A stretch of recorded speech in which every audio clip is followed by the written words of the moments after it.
I'm Macy Egland. Only in Newsday, a growing challenge for police on Long Island. Social media meetups that in some cases turn violent. Last month, a 15-year-old boy was killed at Eisenhower Park during what police say was a barbecue promoted online. Experts say this growing trend presents an obstacle for law enforcement. These gangs, these kids, they get on multiple different accounts, Instagram, TikTok. So you have to have a lot of, you have to have a detective that's basically tech savvy. In just over 2 minutes, what goes into monitoring social media for these meetups? A health alert this morning, a new case of measles in Nassau. The county health department says a child younger than 5 years old who was not vaccinated contracted the highly contagious disease. Health officials are now taking steps to keep it from spreading. Nassau's last confirmed measles case was in 2024. NYU Langone Health is planning a $1 billion teaching hospital and research center at the Huntington Quadrangle in Melville. It needs approval from Huntington Town and the state health department before it could move forward. Long Islanders filled with emotion as they got to touch a steel beam recovered from the World Trade Center. It was on display yesterday at the Lieutenant Michael P. Murphy Navy SEAL Museum in West Sayville. I want people to feel the sacrifice that was made on 9/11 and the sacrifice that's been made ever since. In honor of the 25th anniversary of 9/11, the Tunnel to Towers Foundation will display the beam in more than 35 cities across the country. Nearly $1 million in federal funding is heading to Valley Stream South High School. A creek near the school's recently renovated athletic field and track is causing the ground to erode. Rockville Center Congresswoman Laura Gillen helped secure the money, which will be used to shore up the creek's bank. It's really important that we stop any more erosion there and we firm up these embankments to keep this school district safe. The district hopes to start work in the fall. Let's talk about your Tuesday forecast now. Another warm and windy day out there. This is a look outside at Ponquag Beach in Hampton Bays. So warm, but yeah, it'll be breezy. Highs close to 70 in some spots, which will be nice, but the wind is strong. Gusts could top out over 30 miles per hour today in some spots. More wind tomorrow along with this rain. You can see on the Futurecast, showers move in around midday and then again at night. It's clear until Saturday when we are tracking some more rain as we take a look at your 7-day forecast here so you can plan out the week ahead. Right now, Sunday, sunny in the 60s and a wet start to next work week. Long Island weather is brought to you by Fire Island Ferries.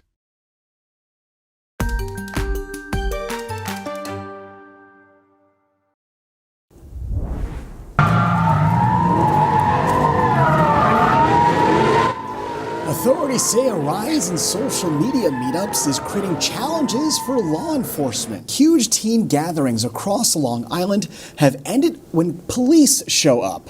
And authorities say all these meetups have one thing in common. It was advertised through social media, through Snapchat and other social media avenues such as that. It was a gathering of a blood gang group. We have an invite that went out over social media. We assign somebody to work the social media side of things. That's how these individuals communicate. You know, for them, it's not worth doing unless you put it out on social media. Do both tires, do both tires. Go, go, go, go. All right, we out! We out! That was a street racing meetup in Islip that ended with multiple car crashes. Earlier this year, almost a dozen teens were arrested at an attempted takeover at Green Acres Mall. And at a barbecue in Eisenhower Park, which was promoted on social media, that ended when a 15-year-old got shot and killed. I'm joined by John Jay College of Criminal Justice professor and retired NYPD detective Michael Alcazar and Newsday reporter Robert Brodsky. Now, Michael, we'll start with you. What kind of challenges does law enforcement encounter when it comes to these meetups? So some of the challenges is if it's an agency that doesn't have a dedicated social media investigative unit like a computer crime squad, then you'll have to assign detectives to monitor these accounts. And again, the challenge is because these gangs, these kids, they get on multiple different accounts, Instagram, TikTok. So you have to have a lot of, you have to have a detective that's basically tech savvy that can monitor hashtags, that can identify the language. And if they're not solely dedicated to that type of investigation, it might be challenging if they're not tech savvy. Now, Robert, as we saw, there's many different kinds of meetups. So which recent social media meetup on Long Island stands out to you the most, and what happened there? Well, as we've seen, many of these meetups are gang-related, but others are involved in more social media, TikTok-style challenges. Others are unruly high school and college students meeting post-graduation. So we've seen, in addition to the Eisenhower event, we saw this Green Acres Mall, this takeover event that was promoted on TikTok as one of their TikTok challenges. We've also seen large gatherings that ended up in major fights at Jones Beach State Park. A few years back, we saw in Long Beach, we saw several shootings that occurred during a event in which it was a senior cut day. There was one individual who was shot and seriously injured.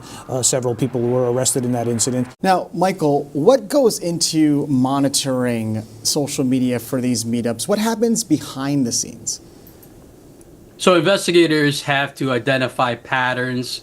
They have to identify posts, which is ever changing, right? So they might post that they're going to have a meetup, and that could happen in minutes. So they have to be Johnny on the spot. You know, it's more reactive than proactive, and it takes a lot of investigative time to identify these individuals. You have to follow them on their accounts. You have to monitor any kind of beef that they have, any kind of challenges to rival gangs. So they have to track all these patterns, and hopefully they can track down, identify when they're going to have a meetup. So what kind of action are we seeing here on Long Island by law enforcement to stop or try to stop these meetups? Right, it's very difficult.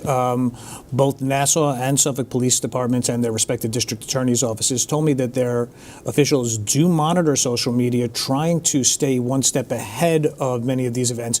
Unfortunately, it's very difficult. There's a large number of these social media outlets out there, and trying to stay ahead of them, trying to be proactive as opposed to being reactive to these events is difficult.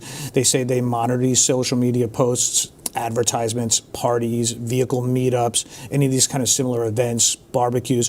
You combine these events often in the summer with alcohol, potentially with gang members. It's very difficult to stay abreast of every event in every possible location on every social media site. Thank you to retired NYPD Detective Michael Alcazar and Newsday reporter Robert Brodsky. Thank you so much for joining us. You're watching Newsday TV. For more on this story, go to Newsday.com, click Get More below the Newsday TV video box. Well, the Knicks are off to a great start in the semifinals after crushing the 76ers in Game 1 at the Garden. Brunson going right at him. He'll pull up and hit. The superstar Jalen Brunson dropped 27 of his 35 points in the first half, the second most scored in a half in Knicks postseason history. Knicks beat writer Steve Popper is at MSG with what's next. This is Steve Popper for Newsday Sports, reporting from Madison Square Garden, where the Knicks took Game 1 pretty much the way they took Game 4, 5, and 6 against Atlanta. Another blowout. These 4 games are the largest margin of victory that any team has ever done in 4 consecutive playoff games.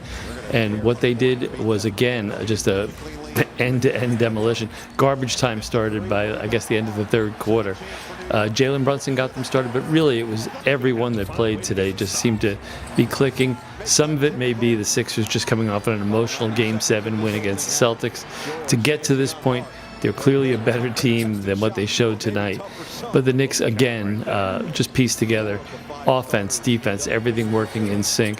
They have 2 days to get this going again, and Jalen Brunson was one to warn that this is not the Sixers team they think they're going to see in Game 2.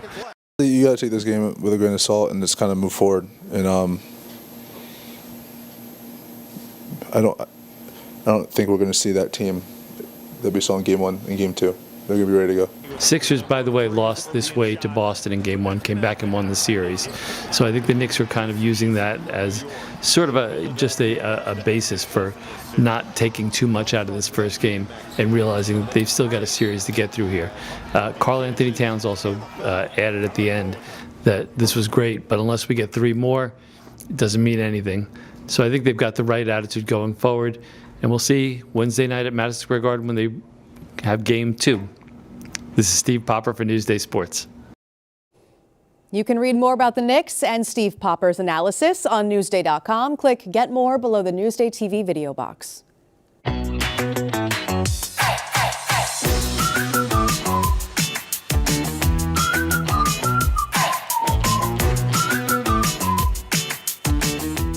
We continue to highlight the jobs you do. In this week's LI Works, Ken Buffa is getting boats ready for the summer season. Grab your boats. There's lots to do before a boat can float during the on-season. And to help us navigate the prepping journey is none other than Dante Grover here from Al Grover's High and Dry. I'm the owner-operator of this marina. I've been doing this for 45 years. I love my job because I love to see people get out on the water and enjoy the day.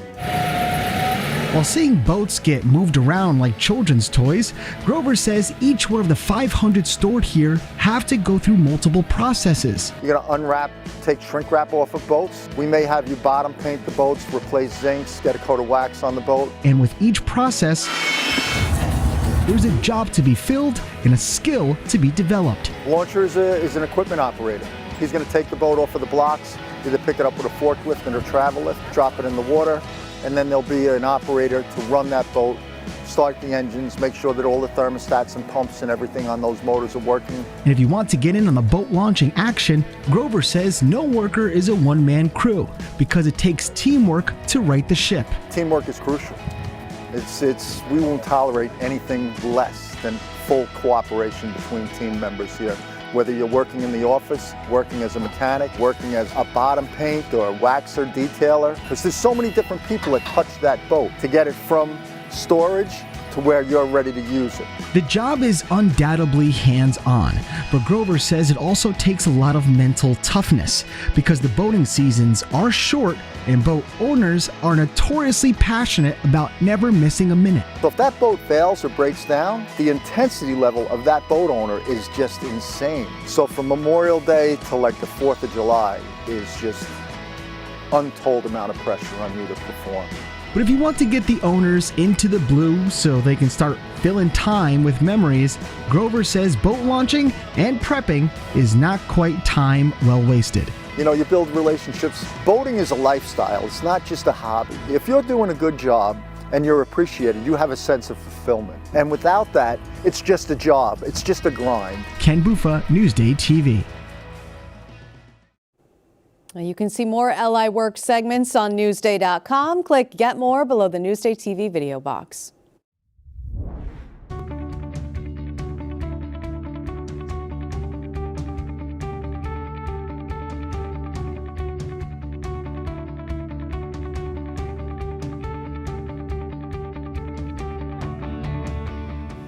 See more on these stories on Newsday.com and watch us streaming anytime on Local Now, YouTube, and the other streaming services you see there. I'm Macy Eglund. We've got more local news coming up.